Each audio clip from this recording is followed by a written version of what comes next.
এখন আমরা এক্সাম সফটওয়্যারটি কিভাবে লোকাল হোস্টের কাজে ব্যবহার করা যায় সেই বিষয়টি দেখব। এজন্য আমাকে এক্সাম সফটওয়্যারটি স্টার্ট করতে হবে, কেননা যতক্ষণ না আমি স্টার্ট না করব ততক্ষণ আমার কম্পিউটার বুঝতেই পারবে না যে এখানে এক্সাম নামের একটি অ্যাপ্লিকেশন আছে।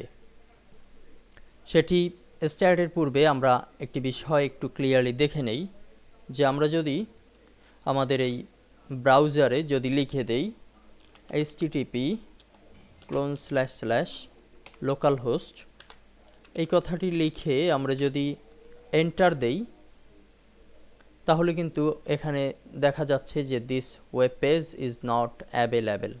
কেননা লোকাল হোস্ট তখনই হবে যখন আমার এক্সাম ইনস্টল করা স্টার্ট করা থাকবে। তো সে কারণে আমরা একটু আমাদের রুট ফোল্ডার ড্রাইভের রুট ফোল্ডার অর্থাৎ যেখানে আমরা এক্সাম সফটওয়্যারটি রান করিয়েছি সেখানে আমরা স্টার্ট করব। এখন আমরা একটু চলে যাচ্ছি আমাদের ড্রাইভের রুট ফোল্ডারে। এখানে আমাদের যে এক্সাম ফোল্ডারটি আছে এটিতে একটি ক্লিক করব, দুটি ক্লিক।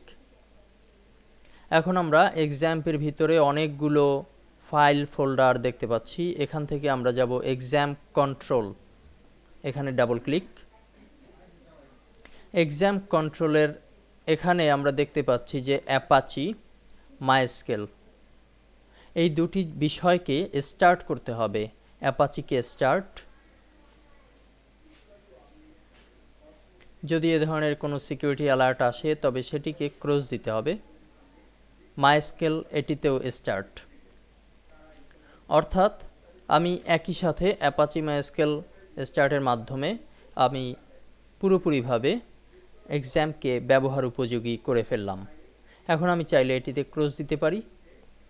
এবার যদি আমি আমার ব্রাউজারে লক্ষ্য করি এবং সেখানে যদি http://localhost লিখে যদি আমি এন্টার দেই, তবে কিন্তু আমার সামনে এক্সাম্পের এই পেজটি চলে আসলো। অর্থাৎ যতক্ষণ না আমি এক্সামকে স্টার্ট করব ততক্ষণ কিন্তু আমার সামনে এই পেজটি আসবে না, এবং এক্সাম সঠিকভাবে স্টার্ট হলেই এই পেজটি চলে আসবে। এবং নিচে আমাদের যে বার আছে সেখানে কিন্তু আমরা এক্সাম্পের এই সফটওয়্যারটিকে এখান থেকে ডাবল ক্লিক করে আমরা চাইলে আবার অফ করে দিতে পারবো। তো সামনের লেসনে আমরা দেখব যে কিভাবে এক্সাম্পের এই সফটওয়্যারটি ব্যবহার করে আমরা আমাদের সাইটে, আমাদের যে কোনো সাইটকে, অর্থাৎ যে সাইটটি আমি রাফ সাইট কিংবা টেস্টিং সাইট হিসেবে ব্যবহার করব সেটিকে কিভাবে দেখতে পারবো।